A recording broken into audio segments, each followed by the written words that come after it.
Good morning students. आज chapter number 4 कर्ण का जीवन दर्शन पढ़ेंगे, जिसके लेखक है रामधारी सिंह दिनकर जी, जिनका जन्म सन 1908 ईस्वी और निधन सन 1974 ईस्वी में हुआ था। पहले इनके बारे में जान लेते, फिर आगे की कहानी को पढ़ाते हुए इस कविता को हम पढ़ाएंगे। हिंदी के सुप्रसिद्ध कवि रामधारी सिंह दिनकर का जन्म बिहार के मुंगेर जिले के सिमरिया नामक गाँव में के किसान परिवार में हुआ था। उन्होंने प्रारंभिक शिक्षा मुंगेर तथा उच्च शिक्षा पटना में प्राप्त की थी। पटना विश्वविद्यालय से स्नातक की उपाधि प्राप्त करके कुछ समय तक अध्ययन कार्य किया। दिनकर जी सीतामढ़ी में जब सर्वश्रेष्ठ और मुजफ्फरपुर कॉलेज में हिंदी विभाग के अध्यक्ष थे। वे भागलपुर विश्वविद्यालय के कुलपति और भारत सरकार में हिंदी सलाहकार समिति के अध्यक्ष भी रहे। दिनकर जी की सबसे बड़ी विशेषता है अपने देश और युग के प्रति जागरूकता। कवि ने तत्कालीन घटनाओं विषमताओं को खुलकर चित्रण किया है। उनकी वाणी में शक्ति है, खोज है।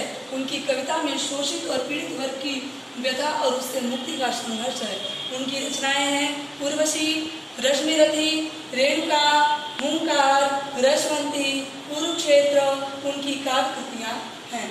उर्वशी के लिए उन्हें सन 1972 का ज्ञानपीठ पुरस्कार मिला था। संस्कृत के 4 अध्याय उनका चिंतन ग्रंथ है। उसे साहित्य अकादमी पुरस्कार से सम्मानित किया गया। अर्धनारीश्वर, मिट्टी की ओर आदि उनकी प्रमुख गद्य रचनाएं हैं। उनका कृतित्व गुणवत्ता और परिमाण दोनों दृष्टि विपुल है। प्रस्तुत गद्य का खंड काव्यांश में रसरती महारथी कर्ण के करुण किंतु भक्त जीवन की मीमांसा करने वाला खंड काव्य है। सारे अन्यायों को सहकर कर्ण जन्मजात महानता पर पुरुषार्थ जन्य महानता की विजय चाहता है।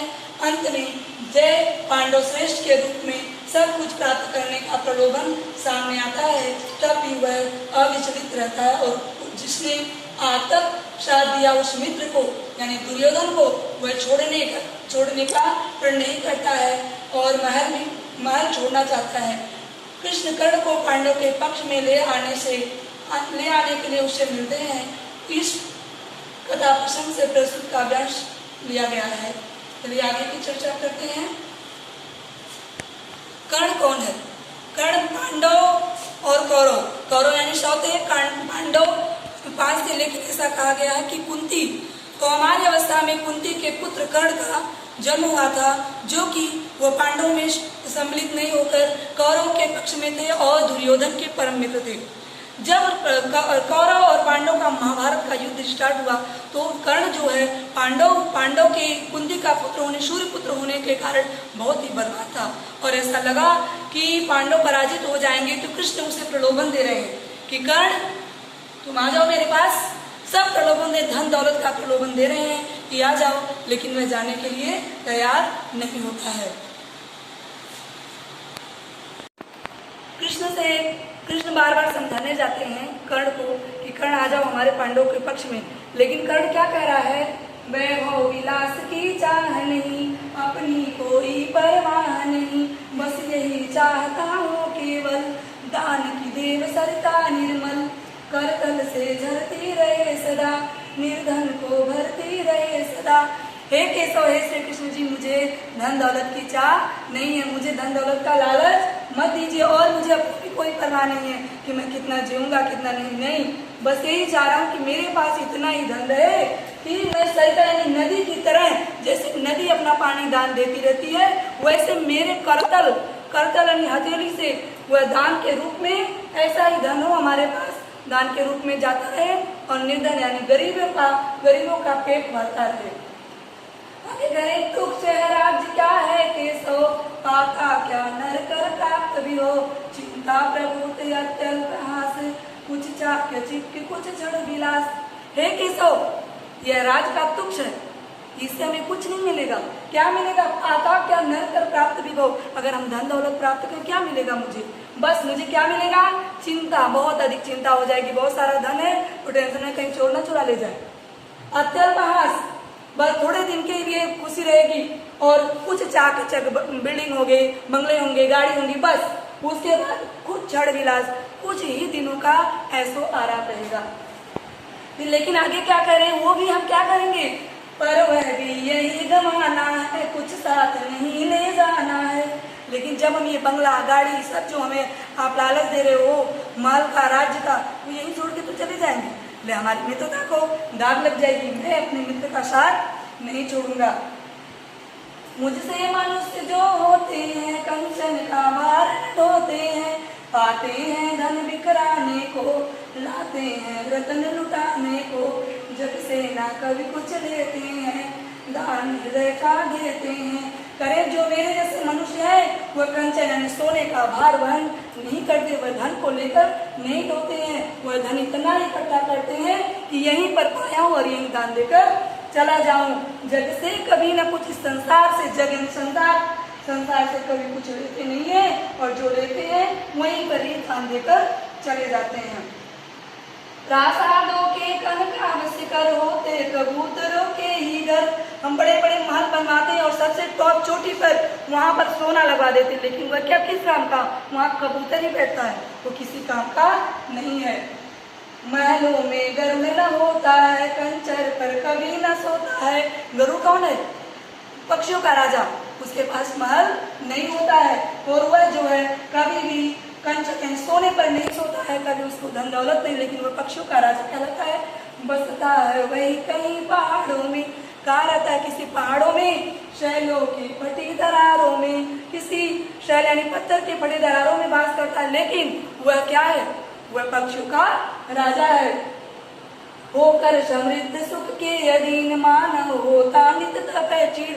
बहुत ज्यादा ऐसो आराम अगर हमारे पास हो जाएगा तो हमारी शक्ति छीड़ हो जाएगी, मैं कमजोर हो जाऊंगा, क्योंकि सुख के अधीन हो जाऊंगा।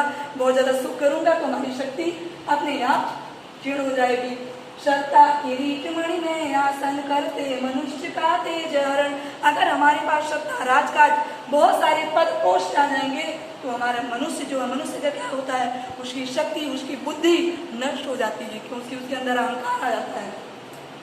नर विभव हेतु ललचाता है, विभव यानी धन। मनुष्य जो धन के लिए ही लालच करता है, पर वही मनुष्य को खाता है, लेकिन वही मनुष्य का अहंकार बनकर उसी को नष्ट कर देता है।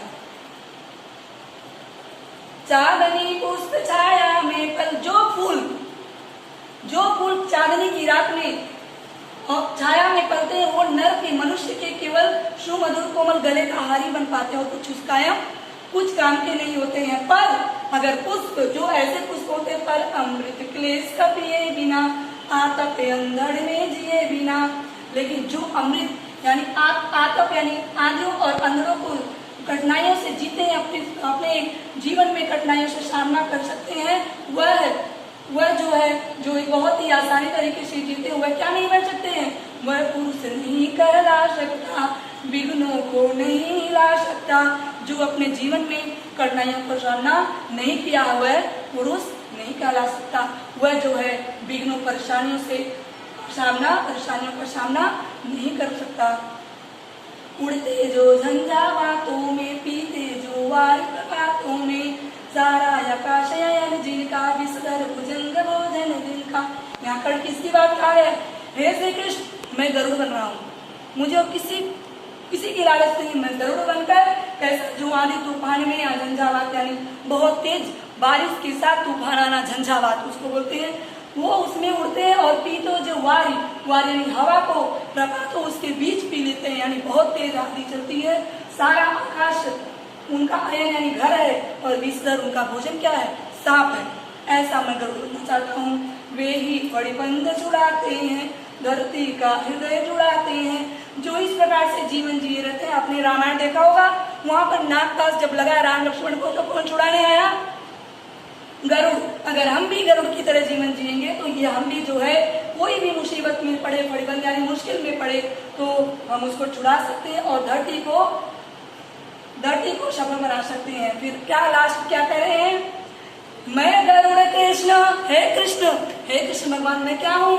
मैं गरुड़, मैं गरुड़ कृष्ण, मैं पक्षीराज, मैं पक्षियों का राजा गरुड़ की तरह बनना चाहता हूँ। सिर पर न चाहिए मुझे ताज, मुझे अपने सिर पर मुकुट नहीं चाहिए। दुर्योधन पर है विपद घोर। आप लालच दे रहे हो कि मेरे पक्ष में आ जाओ, राजा बन जाओ, मेरा मित्र है, आज मैं उसका साथ नहीं छोड़ूंगा। दुर्योधन पर है विपद घोर, सकता नहीं किसी भी से उसे छोड़। दुर्योधन पर आज बहुत बड़ी विपत्ति और आज छोड़ने के लिए करे किसी प्रकार का लालच दे दो, लेकिन मैं नहीं छोड़ूंगा। आज तो मैं क्या करूंगा, रण खेत पाटना है मुझको, सारे जितने भी दुश्मन आएंगे सारा जो मैं उनको बलि चढ़ाकर खेत जो फील्ड है जहाँ पर युद्ध लड़ रहा हूँ उसको पाट डालूंगा। और अहिपास से काटना है मुझको, जो दुर्योधन पर अहिपास यानी नाग रूपी जो है विपत्ति घेरी हुई है, मैं गरुड़ बनकर उसको छुड़ा दूंगा। धन्यवाद।